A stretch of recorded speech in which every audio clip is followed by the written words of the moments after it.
And getting your steps in is really important. And no matter what your fitness level is or your age, this is something everyone can do. So how can it boost your health? And what else can you do to boost your health? We speak to Dr. Matt Chalmers. He is a chiropractor and the author of Pillars of Wellness. Good morning. Good to see you. So first of all, walking is a great and easy way to stay healthy, right? So what are the benefits of taking regular walks and how does it impact our body? There's several different reasons why it impacts the body. One of the big things is that it gets the blood flowing and the lymphatics flowing. The lymphatics are kind of the sewer system of the body, and so getting those things moving around is really important. You don't want that stuff sitting still. The other big thing is that it sends a lot of information to the brain, and that movement helps kind of settle down the temporal lobe, which is all the amygdala is, the fear, hate, anger, terror, depression. So it helps really alleviate depressive function. So getting out and walking is going to be not only beneficial to the mind, but also beneficial to the immune system and the whole body. So tell me more about those, what that exactly means. You just mentioned the lymphatics, you did touch on depression. So what does that mean? How does it change our everyday lives and how we feel? So the more we exercise and the more we get the lymphatics cleaned out, the less of a chance we're going to end up getting sick. So colds and flus and that type of thing, if they do impact us, don't impact us nearly as badly. We can also, there's a big function in oxygenation to the tissue, to the body. So it's going to help keep everything kind of functional and young and not let it break down as easily. But one of the biggest things we know about fighting depression is exercise and movement is probably the number one way to reduce actual clinical depression. Just getting up and moving helps change a lot of function in the brain. It activates the cerebellum, then it activates, which is balance and coordination, then it activates the frontal lobe so we can make sense of all that. And when it's doing that, it makes the temporal lobe, like I said, where all the kind of crazy stuff happens, it makes that kind of calm down. And so, we focus on things that are more positive, more functional. Great. So how long and how often should we go out to take those walks? If we can do it every day for even 20 to 30 minutes, it would be a fantastic benefit to everybody's health, mental health, and overall function. So, and that doesn't have, you don't have to be running, you don't have to be really fast, just get out and move for 20 or 30 minutes. And it's substantially beneficial all the way around to your health. Sometimes that could just mean, walk to the bus or walk to work or something like that. So in terms of looks, could it change the way our body shapes are or our bodies look as well? Absolutely, especially if you're choosing to walk a little bit faster pace, you're choosing to walk uphill or up the stairs. There's a lot of different things that you can get functionally changed in your body by doing that. We have a lot of our patients, some of our diabetics and things like that, that as we're starting off their wellness journey, I'm like, just walk. And then as they get used to walking, we can walk a little bit faster. Then we can start doing, squats, and then we can start building upon that function. But it's always best to get started somewhere, and this 100% can lead to massive changes in the way you look.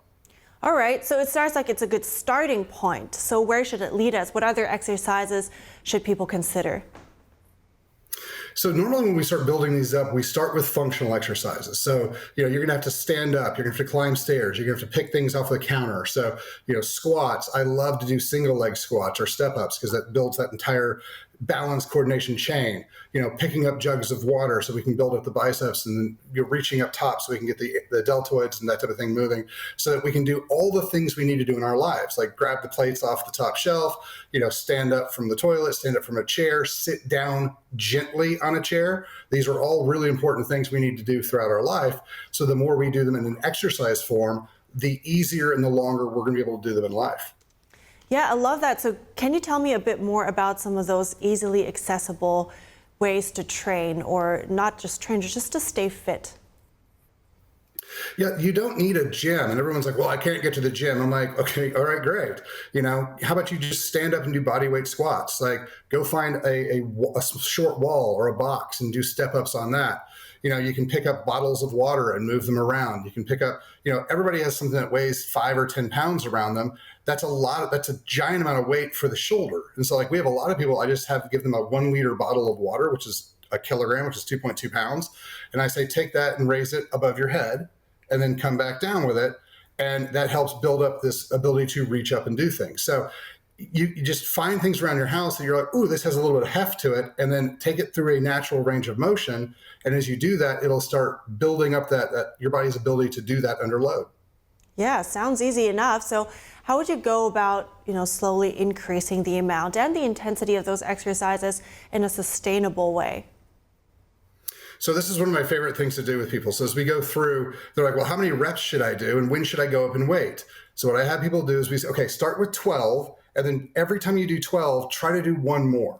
And so it's always kind of hard, but you earn that 13th, earn that 14th. When you get to 15 or 16, go up in weight and go back down to that 12 reps. Because that way we're not going to over stress the ligaments and tendons and joints, but we're arb stressing the muscle tissue, growing the muscle tissue, increasing our range of motion, increasing our function in a safe manner. So you slowly build up. Okay, I did 10 of them, then I got to 12, then I got to 15, then we went up in weight and went back down to 10. That's great, building up that strength and at the same time keep challenging yourself. Thank you so much, Dr. Matt Chalmers. I think you came just in time for the New Year's resolutions. Appreciate it. Absolutely. That's a really cool interview, and there's something to be said about chiropractic and walking. Not only does it improve circulation and improve blood pressure, according to Gonstead Chiropractic Center, but when you walk, it strengthens your muscles, which helps keep your spine in alignment so you can heal naturally. Oh, so important. I think later on we actually have something on posture, which can also have some big impacts on how you feel and the pain you might feel or might not feel. So I think that's a great point, yeah. Posture's so important, and I used to see a chiropractor and I would ask him, hey, I can crack my back. Why do I need a chiropractor? He's like, well, when you do that, you adjust the vertebrae that can move naturally, but we adjust the ones that don't. Right, you still see a professional. That sounds scary. To be honest with you, do not crack your own bones.